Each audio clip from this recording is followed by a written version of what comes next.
solid base cast player, right? And Landkon, once the new Workshop 4 were added, was one of the people who really made a name for himself with the Hodan. But, once the nerfs came around, Landkon went straight back to the Kragg, which was already taking names beforehand, and is still taking names now. And hopefully it's trying to take the moonikill's name, put that right under his belt. Yeah, obviously you don't get this far into a tournament without taking a few names. Landkon quite deep in at the moment. We'll see whether or not he can continue to keep the pressure high, or whether or not this is going to be moonnikill pulling out some crazy stuff again. I think the thing that I want to say, moonnikill has consistently done some crazy stuff on Shovel Knight. Yeah. Namely, an account of not necessarily listing some wild combos or anything like that. I can't think of. There's a Shovel Knight that I'm thinking of from like early 2020 CEO, I want to say. I don't remember who it was, but there was a Shovel Knight that completely blew me away way back then. Not that. I think it was Jeeves. Maybe. Not that level of weird, but it's just so much as like the continual strategy mix-ups and whatnot. So we'll see whether or not that's going to be enough to take down Landkon at the moment. There is the momentum mill picked up so far from moonnikill. No first stock picked up between these two yet, but if I had to put a name on one of them, I think Landkon's going to be the first one dropping that stock. 140 on that Kragg at the moment. Yeah, 140 on the Kragg, but still able to rack up damage continually. There is the momentum mill on the Shovel Knight though, so when you are that heavy, it is going to be a little bit harder for Kragg to seal out this stock. 50 now tagged up. There's the extra weight onto the side of moonnikill, and that is going to be Mooney picking up that first kill onto Landkon. As predicted, I am such a prophet at reading numbers and understanding how they work at a base level. But Number obviously, high, kill earlier. Kill soon, maybe. We'll see whether or not moonnikill can keep that on deck, though. At the moment, with 74% already picked up onto Landkon, which is very good considering that moonnikill still sitting on their first stock. It's still sitting on that first stock, sitting on a lot of gold, actually. moonnikill could start to buy up more than just one relic if they so desired. All right, we got gear on deck. Still has enough in the tank to buy Ghost Gloves if completely necessary. But, oh boy, if anything's going to hold down the neutral, it is going to be this gear right now. Ooh, good patience there for Mooney. Getting the extra hit there. Obviously, doesn't make the extra God. hitbox any larger, but does get you that rock out. There's another read, setting them to another kill right there. Mooney playing around that rock very nicely. Has set themselves into quite the lead right now. 200% on this first stock, but you haven't dropped it yet. Yeah, and using the fishing of all things in order to reset back to neutral, and still just trying to rack up as much damage as possible. You don't really want to trade for damage when you're at 212%, but getting as much damage as possible in order to make use of this extra credit, always going to be a pleasure. Turnaround play there. Mooney, yeah, does get batted off. There's that first forwarder picked up for Landkon, 67% on that final stock. It's not looking very favored right now for this Kragg. See whether or not that's going to be enough to take down moonnikill, though. Mooney still keeping consistent right now, picking up that gold on the side, has both that relic and the... Is it the relic in the armor? Is that the terminology for it? I do believe so, yes. The relic in the armor picked up, looking very comfortable. There's that gear rolling around, causing problems right now, but Landkon seems to be in control of the second stock at the moment. I mean, Landkon, honestly, looking to make that comeback, which looks like such a far cry from possibility at the beginning of that first stock, but right now, I'm beginning to believe. Yeah, it's starting to look more and more possible. Obviously, right now, they're basically even on percent. There's a small advantage right now for Landkon. Does get traded back eventually, though. That up air doesn't quite take the stock, and now moonnikill! Nice little setup into that kill, killing any hope.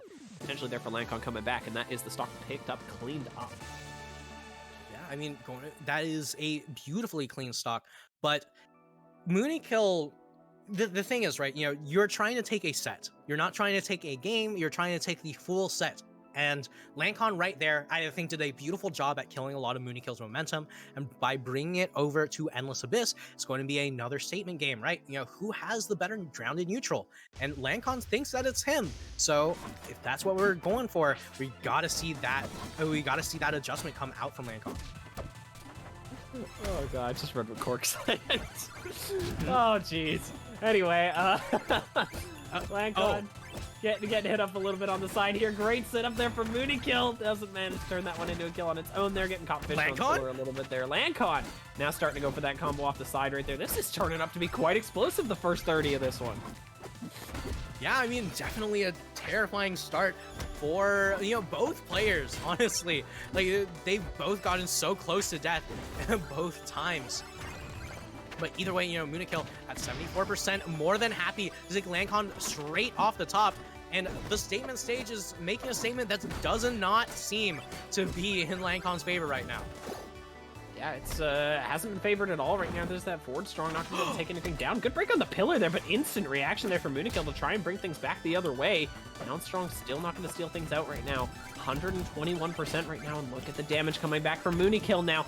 Up tilt, starting to chase very high and very effectively right now. Golden percent picked up from Landkon almost instantly.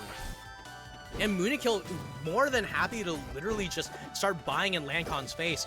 Landkon literally just not able to find his footing back on a stage where, you know, you're the one who chose this. This was your counter pick, Landkon. And moonnikill is saying, hey, you know, I don't care if it's your counter pick or not. This might as well be my own. Comfortable right now.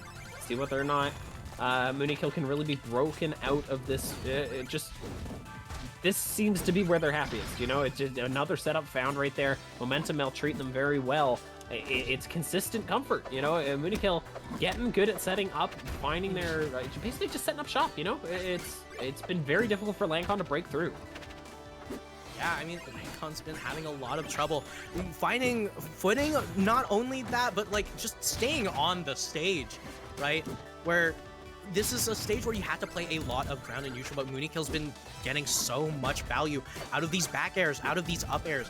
These multi-hits that do a lot of damage, but at the same time also make a lot of gold. Oh.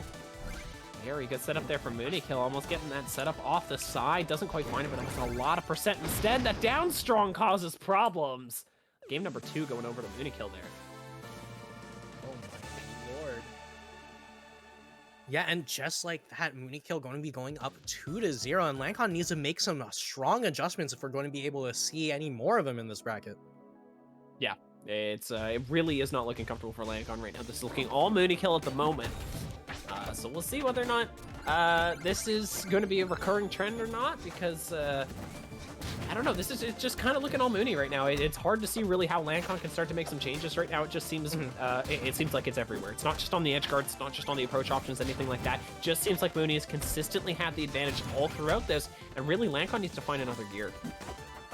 Yeah, I mean, needs to find another way how to get back into this game, and honestly, able to rack up a lot of damage at the beginning of this, you know, with a very different stage on hand. Right, you know, we went from a stage with 0 platforms to a stage with 3 of them, and Landkon looking much more comfortable this time. Whether or not that can start to, you know, lead this to some positivity or not, you know, that's really what you need right now from Landkon. It's just something working out in your favor right now. 110% sitting on just over both of these two right there. The parry into the up strong. Now, okay, Landkon has the advantage. We'll see whether or not he can start to carry that throughout the game. Gear picked up. I was saying that Landkon's the one that needs to find another gear. But, you know, once again, it's going to be moonnikill grabbing that gear and trying to make use of it in that neutral play. All right, and just like that, you know, Landkon just trying to, you know, run away with this lead as much as possible. As moonnikill trying to find a way how to seal out this stock before Landkon can get as much, to really get that much percent. Yeah, difficult for moonnikill to start to get back. You know, I was saying comfort was really the big thing for moonnikill in that last game. It's just being everywhere and always seeming like they knew what to do. But it's looking like Landkon really has taken over this stage pickup right now. We're talking about home stage advantage is not there, but moonnikill finding that setup into the up strong, but it's 126. Parry found from Landkon, going to continue to push moonnikill over to that left side. Yeah, keeping that pressure up. Yeah, keeping that pressure up, and mentioning a completely different Kragg here. But so I was talking to ZB a little bit ago, and ZB was telling me that the most thought that he really puts into a stage choice is, does my down B cover the entire platform, or does it not? And that answer for Trouble Pond is a solid yes, and Landkon has been making use of that, where, you know, you can stand on the edge of the side platforms, and down B will cover literally the entire thing. See right there as he's trying to cover the entire thing, as the moment you get hit by down B number 3, it could spell the stock immediately, and moonnikill has to watch out for that, but has been playing around that beautifully. Been playing around that whole stock beautifully. It is going to be picked up by Landkon, but look at the percent that has come back in favor of moonnikill right now. Going to be picking up that momentum now that it's both relic and armor online. See whether or not that can start to change things. Little bat through of the rock there, trying to find this kill setup right now. Is a very nice turnaround there on the upstrong. Doesn't find the kill though. 145 sitting on the Landkon. Goes back through with the Nair. See if moonnikill can find this right now, or Landkon can start to turn things around. That up tilt breaking through, but again, Landkon just missing a couple of those hitboxes up and center. And it's giving options for moonnikill to make it back in. The 72% on this final stock's not looking comfortable, but neither is that forward smash. I mean, either way, Landkon just going to continue to rack up as much damage as possible. 72% is nothing to scoff at if you're Shovel Knight, even with Momentum Mill on board. But speaking of things that you can't scoff at, moonikill's punish game has been incredibly strong on this last stock, making the percent all the way back. But can they make the comeback here? That's what you really need. moonnikill can seal this one out in a 3-0 against Landkon right here if they can find a way to break through. Good little up tilt there. Another up air is available. Miss input in the fair, but it doesn't matter. Up strong found on the ground there, and Landkon looked like it had a little bit of life in him. moonikill's going to swipe that one away. 3-0 picked up. Yeah, I mean, there's something we said about late game Shovel Knight going to be there with the full build, the full